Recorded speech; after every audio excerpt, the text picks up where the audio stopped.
Bismillahirrahmanirrahim. Assalamualaikum warahmatullahi wabarakatuh. Salam sejahtera untuk kita semua. Yang saya hormati dan banggakan Menteri Pariwisata dan Ekonomi Kreatif, Saudara Sandiaga Salahuddin Uno, Gubernur Jawa Timur, Ibu Khofifah Indar Parawansa, Ketua Umum Kadin Jawa Timur, Saudara Adik Dwi Putranto, Bupati Bojonegoro, Ibu Ana Muawana, para pengurus Kadin Bojonegoro masa bakti 2021-2026 yang baru saja dilantik, para pebisnis di Bojonegoro maupun di Jawa Timur, Bapak, Ibu, dan hadirin yang berbahagia. Pertama-tama, marilah kita panjatkan puji syukur kehadirat Allah Subhanahu wa Ta'ala, karena atas rahmat dan karunia-Nya kita masih diberi kesempatan untuk bertemu dalam keadaan sehat walafiat. Bapak Ibu hadirin yang saya hormati, sebelum saya masuk ke materi yang diberikan kepada saya tentang peran Kadin dalam menghadapi dinamika politik dan ekonomi global, saya ingin menyampaikan sekaligus mengingatkan kita semua bahwa kita akan menghadapi suatu critical moment terkait pandemi COVID-19 ini, yaitu liburan Natal dan Tahun Baru Desember mendatang.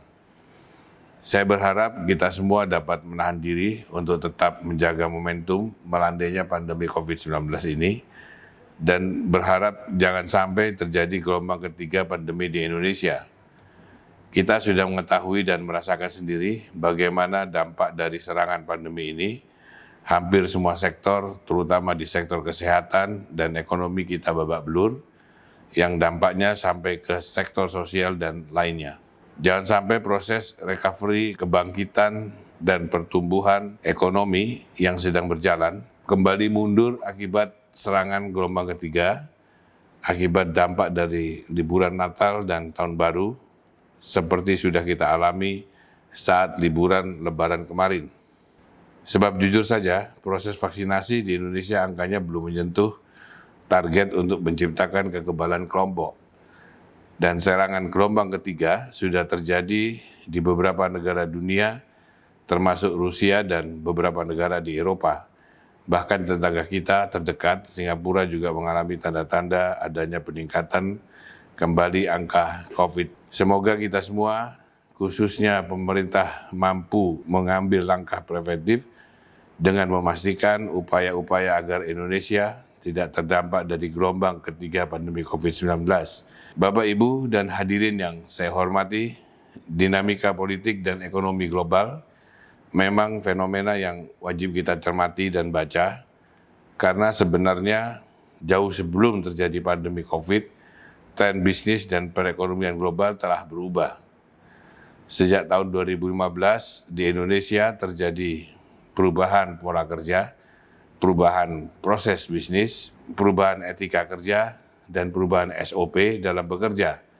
Karena perubahan demografi, kelompok pekerja, dan kemajuan teknologi, sehingga tumbuh kelompok profesional baru yang disebut digital nomad. Kita pun juga mengetahui istilah virtual office. Kita juga mulai mendengar istilah-istilah yang mungkin asing di telinga pebisnis model lama seperti saya. Misalnya ada istilah angelic investor, startup, unicorn, dan lain sebagainya, di mana bisnis tersebut lintas batas dan ruang.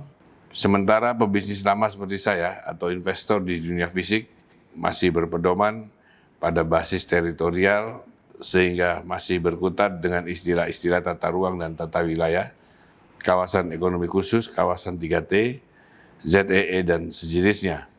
Tetapi dengan perkembangan teknologi 5G, dunia semakin terkoneksi tanpa batas dan semakin berkembangnya para digital nomad, maka landscape geopolitik juga berubah atas tuntutan perubahan aktivitas ekonomi. Bahkan tumbuh industri-industri baru yang valuasinya bisa lebih besar dan industri lama yang memiliki aset besar dan karyawan ribuan. Kemudian diikuti dengan lahirnya beberapa industri yang dikerjakan dengan small team, tetapi menjadi sangat dihargai, seperti industri kreatif, perfilman dan animasi, konsultan riset, sosial media dan big data analisis, auditor, public relation, writer, hingga web designer.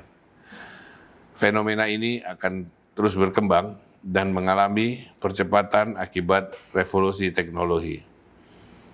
Tidak lama lagi Indonesia juga akan memasuki era bonus demografi, di mana pada saat itu penduduk usia produktif yang berusia antara 15 hingga 64 tahun berjumlah lebih banyak dibandingkan penduduk dengan usia yang tidak produktif. Pertumbuhan penduduk usia produktif diprediksi akan mencapai 64% dari total penduduk. Puncaknya akan terjadi di tahun 2045, di mana angkatan kerja Indonesia akan mencapai 71%. Pada saat itu, dunia juga berubah drastis. Hal itu ditandai dengan beberapa indikator, diantaranya pada saat itu penduduk dunia menjadi 9,45 miliar manusia, tersebar 55% di Asia, sementara 65% dari mereka tinggal di perkotaan. Output negara berkembang 71% dari total output dunia, dengan Asia sebagai pendorong utama sebesar 54%. Perdagangan global diprediksi tumbuh 3,4% per tahun, dan negara berkembang menjadi poros perdagangan dan investasi dunia dengan pertumbuhan 6% per tahun. Dominasi mata uang dunia bergeser dari dolar Amerika Serikat menjadi multi mata uang, sedangkan masyarakat berpenghasilan menengah dan tinggi juga didominasi oleh negara-negara di Asia.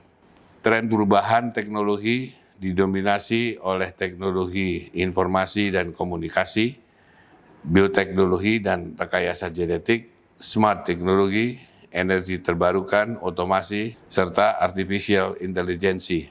Tantangan sekaligus ancaman terkait pemanasan global juga semakin besar, yang jika tidak diimbangi dengan langkah dan upaya yang konkret, maka peningkatan suhu bumi akan mencapai 3 hingga 3,5 derajat Celcius. Peta geopolitik juga mengalami perubahan dengan meningkatnya peranan Cina dan kerentanan di kawasan Timur Tengah, serta meningkatnya kelas baru dan kelompok tertentu di Asia. Perubahan besar dunia bisnis semacam ini pasti membuat banyak orang terkaget-kaget. Banyak pelaku usaha tidak siap dengan perubahan yang terjadi, maka ada satu prinsip yang harus dijalankan kalau mau tetap survive, yaitu adaptasi. Sehingga mulai hari ini, semua pengusaha harus mulai memikirkan roadmap adaptasi, wajib untuk selalu membaca dan mengikuti perkembangan pola bisnis, tentu dengan cermat, mana yang hanya sekedar tren singkat dan mana yang akan menjadi pola baru.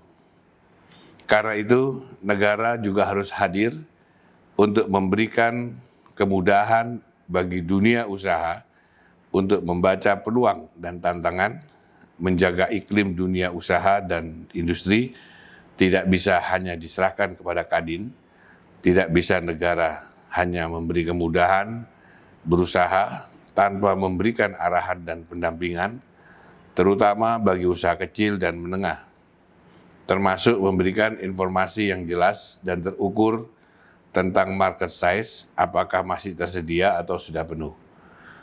Jangan dibiarkan atau malah pengusaha didorong untuk membuka sebanyak-banyaknya usaha yang sama, tetapi market size sudah terisi penuh. Sebagai contoh, perizinan hotel jika dilepas tanpa kendali, akibatnya seperti di beberapa kota, seperti di Surabaya misalnya, okupansi tidak lebih dari 40%, begitu pula mal yang terus tumbuh. Negara juga harus hadir untuk memastikan bahwa dominasi produk yang ada di marketplace bukan barang impor, karena fakta hari ini hampir semua marketplace yang ada, apakah itu Tokopedia, Shopee, Lazada, dan lainnya, 90% menjual barang impor. Memang para penjual toko online di marketplace tersebut adalah orang lokal, tetapi produk yang dijual barang impor. Ini tentu membuat prihatin, mengingat nilai transaksi belanja online kita telah mencapai angka di kisaran 266 triliun rupiah. Dari angka itu, para penjual atau dropshipper di marketplace hanya mengambil margin dari harga jual saja. Sementara nilai tambah utamanya ada pada produsen di luar negeri. Jadi masih banyak yang harus kita kerjakan dalam menyongsong masa depan dunia usaha dan dunia industri di Indonesia yang akan dipenuhi dengan perubahan dan situasi yang disruptif.